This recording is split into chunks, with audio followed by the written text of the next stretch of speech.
सिंधु घाटी सभ्यता। सबसे पुरानी सभ्यता सिंधु घाटी सभ्यता है। भारतीय इतिहास के बारे में कुछ महत्वपूर्ण टॉपिक है, उसे हम चर्चा करेंगे आपसे। ये दिखाई दे रहा है आपको, ये चित्र दिखाई दे रहा होगा, ये सिंधु घाटी सभ्यता के बारे में है, जिसमें सिंधु सभ्यता के लोग भारत के मूल निवासी द्रविड़ लोग के नाम से भी जाने जाते है ना। इस सिंधु घाटी सभ्यता के नगर नियोजन ये दिखाई दे रहा होगा आपको, एक मानचित्र। सिंधु सभ्यता का पता कैसे चला? कहा जाता कि 1857 में कराची और लाहौर के बीच रेल पटरी बिछाने के दौरान जॉन ब्रिटेन और विलियम ब्रिटेन के दो प्राचीन नगरों हड़प्पा और मोहनजोदड़ो को पता लगा था। जब भारत और कराची के बीच रेल लाइन बिछाई जा रही थी, उस टाइम इन दो वैज्ञानिकों ने यहाँ पाया कि यहाँ पे पुरानी एक हड़प्पा और मोहनजोदड़ो पता लगा था। जब वहाँ पे ट्रेन की पट्टी की खुदाई की जा रही थी, उस टाइम ये पता चला था। उत्खनन के फलस्वरूप बहुत सी जानकारियाँ प्राप्त हुई थी। तकरीबन 5000 साल पहले एक उच्च स्तरीय सभ्यता विकसित हुई, जिसकी नगर नियोजन व्यवस्था बहुत उच्च कोटि की थी। लोगों को नालियाँ तथा सड़कों का भी पता चला था। इसमें मन लगाया जाता। ये देख रहे होंगे आप, ये नगर नियोजन में इसमें जो सिंधु सभ्यता के बारे में पता चलता है। सिंधु सभ्यता के लोग ईंटों का प्रयोग करते थे और गुजरात शहर लोथल सिंधु सभ्यता के प्रमुख बंदरगाह था। और मोहनजोदड़ो में सबसे बड़ा भवन अन्नागार था और विशाल स्नानगार ग्रेट बाथ मोहनजोदड़ो में था। ये स्नानगार, ये आपने मैप देखा होगा, मोहनजोदड़ो जो स्नानगार था नहाने का, ये ऐसे बनाए जाते। और कहा जाता है कि कांसे की बनी नृत्य की मूर्ति मोहनजोदड़ो से ही प्राप्त हुई थी। ये कांसे की मूर्ति बनाई गई थी उस टाइम की। और उत्खनन के फलस्वरूप ये पता लगाया गया था कि सिंधु अर्थव्यवस्था की ताकत क्या थी। वहाँ की ताकत थी जो कृषि और पशुपालन थी। सभ्यता हड़प्पा सभ्यता से अभी तक लोहे की कोई प्राप्ति नहीं हुई। कहा जाता है कि जो हड़प्पा सभ्यता इसमें अभी तक लोहे की प्राप्ति नहीं हो, वहाँ कांसे की प्राप्ति हुई थी। सिंधु सभ्यता के लोग सबसे पहले कपास का उत्पादन क्या करते थे, या उत्पादन का प्रमाण मिलता है वहाँ पे। ये देखो, यहाँ पे देख रहे हैं आपके तीन निशान, यहाँ पे कपास। ये वैदिक सभ्यता, ये देख रहे हैं आपको, ये मानचित्र इस प्रकार से ये वहाँ से प्राप्त हुई थी। ये उत्खनन उस बारे में जानकारी जुटा सकते हैं, ये उनके उत्खनन के बारे में वगैरह सकते हैं। जो भारत के राज्य जो महाजनपद में बांटा गए थे, ये 16 महाजनपद थे। इनके नाम इस प्रकार से हैं। ये जो है, ये फर्स्ट है मगध, अंग, काशी, कौशल, विजय, मल्ला, चेदी, वत्स, कुरु, पांचाल, सुरसेन, गंधार, कंबोज, अस्मक, अवंती, मत्स्य। इस 16 महाजनपद में बांटा गया था। मगध महाजनपद सबसे पहले प्राचीन राजधानी गिरिब्राज राजगिरा थी, इनकी प्राचीन राजधानी। और बिंबिसार थे जो हरिवंश के संस्थापक, और शिशुनाग नागवंश के, महापद्मनंद थे जो नंदवंश के, और चंद्रगुप्त मौर्य नंदवंश के। जो बिंबिसार था जो ये हरवंश के संस्थापक थे। बिंबिसार बौद्ध धर्म के अन्यायी थे। इनकी मृत्यु इसके पुत्र अजातशत्रु ने की थी, और इसके अजातशत्रु की मृत्यु उदय ने की थी। इसी उदय ने गंगा और सोन नदियों के संगम पर पाटलिपुत्र नगर की स्थापना की थी। जो महापद्मनंद थे, ये नंदवंश के संस्थापक थे। नंदवंश के समय में सौदनिया के सरदार सिकंदर ने भारत पर आक्रमण किया था, और सिकंदर ने पौरवी राजा पोरस के साथ झेलम नदी के किनारे युद्ध लड़ा था। ये युद्ध था हाइडिस पीच का युद्ध के नाम से जाना जाता है। इसकी मृत्यु ज्वार की वजह से बेबीलोन में हुई थी। बोलते कि बुखार के कारण इसकी मृत्यु हुई थी। वो अंतिम शासक घनानंद था। और मौर्य वंश में आएंगे हम। चंद्रगुप्त मौर्य इस वंश का संस्थापक चंद्रगुप्त मौर्य था और इनके गुरु का नाम चाणक्य था। चाणक्य का वास्तविक नाम विष्णुगुप्त यह कैटिल्य था। अर्थशास्त्र नामक पुस्तक भी इन्होंने लिखी थी। इस पुस्तक में इसने राजनीतिक संबंध की बात उल्लेख किया गया था। और जो मौर्य वंश का प्रचलित मुद्रा थी, कहा जाता है मौर्य वंश की प्रचलित मुद्रा क्या थी, ये पाण थी। और चंद्रगुप्त मौर्य के शासनकाल में सिकंदर ने सेनापति सेल्यूकस निकेटर ने आक्रमण किया था। और इस सेल्यूकस निकेटर के राजपूत का नाम मेगिस्तीन था। और मेगिस्तीन ने इंडिका नामक पुस्तक लिखी थी। और सेल्यूकस निकेटर की पुत्री कोलिनिया के साथ चंद्रगुप्त मौर्य ने विवाह किया था। और इसी ने भारत में 8 महाजनपदों पर कब्जा कर लिया था। और जो चंद्रगुप्त मौर्य ने अपने जीवन में अंतिम समय में जैन धर्म स्वीकार किया था। कहा जाता है कि चंद्रगुप्त मौर्य ने अंतिम समय में जैन धर्म अपना लिया था। और इनकी मृत्यु श्रवण बेला में उपवास के कारण या उपवास के दौरान हुई थी। इन्होंने उपवास करा था, उनकी मृत्यु हो गई थी। इसके बाद बिंदुसार अगला शासक बना। बिंदुसार पुराणों में बिंदुसार को अमित घात वारिसर भद्रगाज जाने जाते हैं। और यह जैन धर्म का अनुयायी कहा जाता माना जाता। बिंदुसार शासन काल में तक्षशिला विद्रोह हुआ था और इसने अशोक के विद्रोह के लिए भेजा था। अशोक के लिए दबाने के लिए भेजा था उन्होंने। अशोक ने न केवल विद्रोह को शांत किया था, बल्कि उसने प्रजा का प्रेम और विश्वास भी इसने जीत लिया था। और बिंदुसार ने भारत के 10 महाजनपद पर कब्जा किया था। इसके बाद अशोक का अगला शासक बना। अशोक पूरे मौर्य वंश के अशोक सबसे महाप्रतापी शासक था। इसके शासन काल में शिलालेखों का प्रचलन बढ़ा था।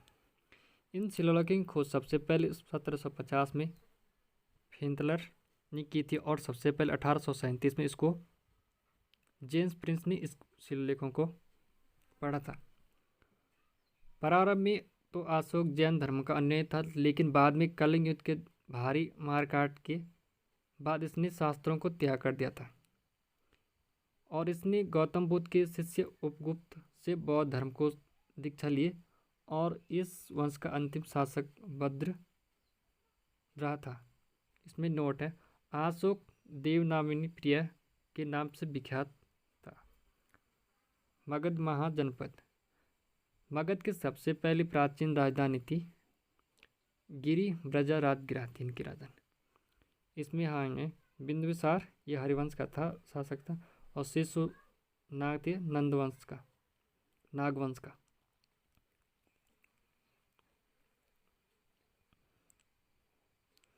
और जो चंद्रगुप्त मौर्य थे, ये मौर्य वंश के स्थापक माने जाते हैं, मौर्य वंश।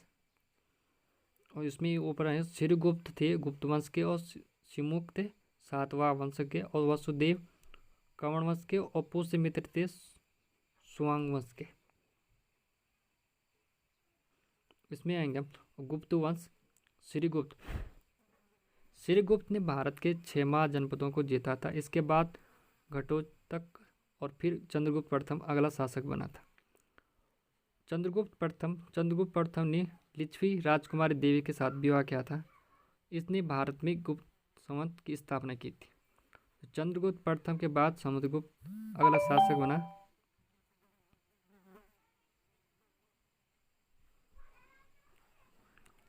समुद्रगुप्त संगीत प्रेमी था और इसने अपने सिक्कों पर वीणा बजाती देवी की मूर्ति अंकित की थी।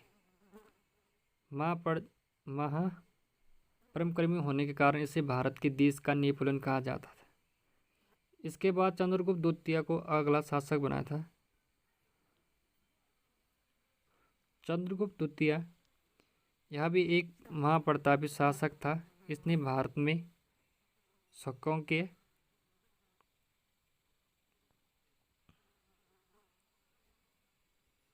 शकों के आक्रमण के विफल कर दिया था। भारत के इतिहास में सबसे पहले चांदी सिक्के इसी ने चलाए थे, चंद्रगुप्त ने।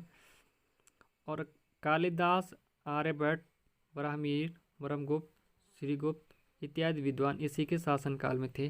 जो आर्यभट्ट थे खगोल वैज्ञानिक और गणितज्ञ थे। आर्यभट्ट ने सूर्य सिद्धांत की रचना की थी। ब्राह्मीर एक खगोलशास्त्री थे और कालिदास ने मेघदूत और कुमार संभव की रचना इसी के शासनकाल में किया था। और चंद्रगुप्त द्वितीय का शासनकाल भारतीय इतिहास का स्वर्णकाल कहा जाता है। इसके बाद कुमारगुप्त अगला शासक बना था।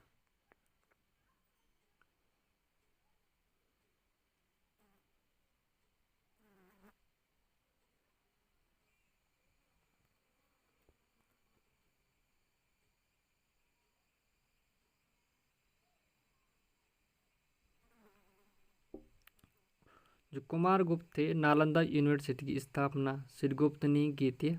और इसके बाद स्कंदगुप्त अगला इसका शासक बना था। स्कंदगुप्त थे जो इसने भारत में सबसे ज़्यादा कृत्रिम झीलों का निर्माण कराया।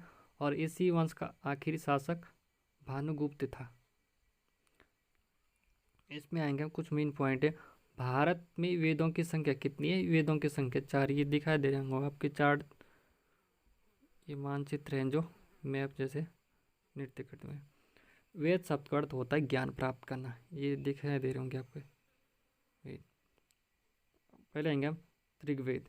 ये सबसे प्राचीन वेद और इसे संस्कृत भाषा का जनक माना जाता है। गायत्री मंत्र की रचना ऋग्वेद से ही होती है। इसमें 10 मंडल और 1028 सूत्र थे। सामवेद, इसको भारतीय संगीत का जनक माना जाता है। सामवेद को जो अर्थवेद है, इसमें कृष्ण की उपासना का उल्लेख मिलता है। जो अर्थवेद है इसे आधुनिक वेद है। और जादू टोना टोटका अर्थवेद से ही लिया जाता है। जो राजतरणी पुस्तक लेखक थे कल्हण के द्वारा लिखी गई थी। और ये पुस्तक कश्मीर के इतिहास के संबंधित थी। चीन यात्री फैनसांग थे। ये हर्षवर्धन के शासनकाल में, जब कि चीनी यात्री फाहियान चंद्रगुप्त द्वितीय के शासनकाल में भारत आया था। ये फाहियान चंद्रगुप्त द्वितीय के शासनकाल में भारत आया था। भारत का आइंस्टीन नागार्जुन को बोला जाता है। और जो विशाल स्नानगार, कुछ क्वेश्चन है इन क्वेश्चन बना के, इसमें सही निशान पहले से लगे हुए। जो विशाल स्नानगार कहाँ मिला था? क्वेश्चन बनता है। ये मोहनजोदड़ो है जहाँ सबसे पहले स्नानगार मिलते। और जो सिंधु घाटी के लोगों की महत्वपूर्ण रचना निम्नलिखित किसकी मूर्ति मिली थी? नृत्य करती हुई बालिका की मूर्ति मिली थी। प्रश्न नंबर 3, उस राज्य का नाम बताए जिसने पहली बार युद्ध में हाथियों का इस्तेमाल किया था। ये मगध था जिसने सबसे पहले हाथियों का इस्तेमाल किया था आक्रमण के लिए, लड़ाई करने के लिए। 4, सिंधु घाटी का बंदरगाह क्या नाम था? ये लोथल थी। और जो 5, सिंधु अर्थव्यवस्था की ताकत क्या थी? इनकी जो ताकत हुआ करती है, सिंधु घाटी के घर किसके बनाए जाती है? ये सिंधु घाटी सभ्यता ईंट की बनाई जाती है। जो हड़प्पा सभ्यता की अभी तक किस धातु को प्राप्ति नहीं हुई थी? ये लोहा है जिसके हड़प्पा सभ्यता अभी तक सिंधु घाटी सभ्यता में। जो हड़प्पा मोहनजोदड़ो अब तक विलुप्त हो गए थे, इस कथन उत्खनन के दौरान हुई थी। इसमें कथन ए और बी दोनों सही है। ये 8 से स्पष्टीकरण है इसका।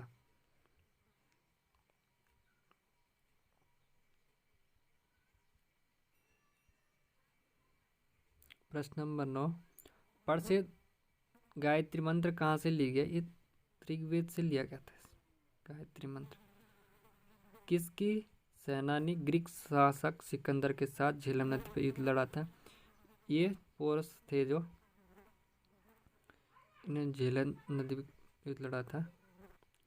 और निम्नलिखित मगध के राजवंशों को काल अनुसार लिखिए।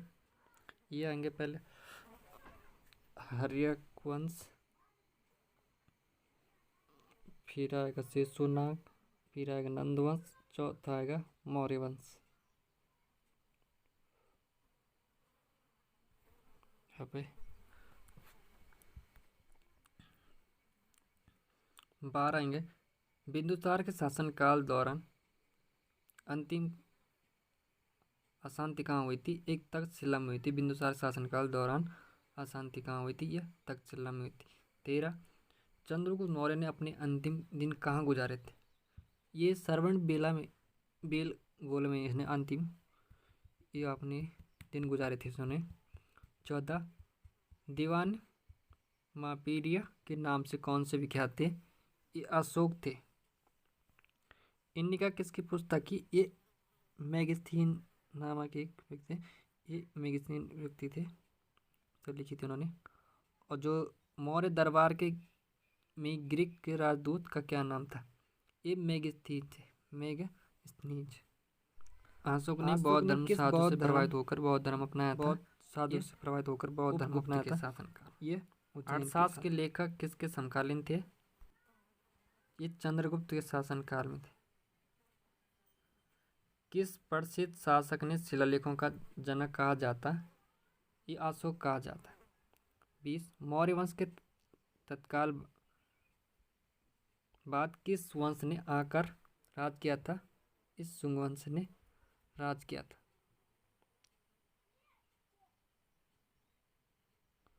21 विक्रमादित्य के नाम से जाना जाता है। ये चंद्रगुप्त द्वितीय को विक्रमादित्य नाम से जाना जाता है। और लिच्छवी द्रोही किससे कहते हैं? इस समुद्रगुप्त को कहते हैं। भारत देश का नेपोलियन कहा जाता है। भारत का नेपोलियन कहा जाता है समुद्रगुप्त को। किसके शासनकाल दौरान भारत आए? ये चंद्रगुप्त द्वितीय के शासनकाल में भारत आया था। जो मेघदूत की रचयिता हैं ये कालिदास है। ब्रह्मगिरि थे ये एक खगोल शास्त्री थे। 27 त्रिवेदिक आर्यों का मुख्य व्यवसाय था पशुपालन। 28 कौन सा एक बौद्धिक ग्रंथ 16 महाजनपदों में उल्लेख करता है? ये अंगतोर निकाय।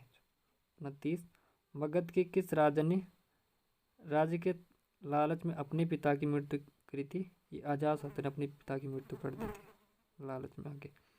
अशोक ने शिलालेखों को पढ़ने वाला प्रथम अंग्रेज कौन था? जो अशोक के शिलालेखों को पढ़ने वाला प्रथम ये था, ये जेम्स वाटसन था। James Prinsep.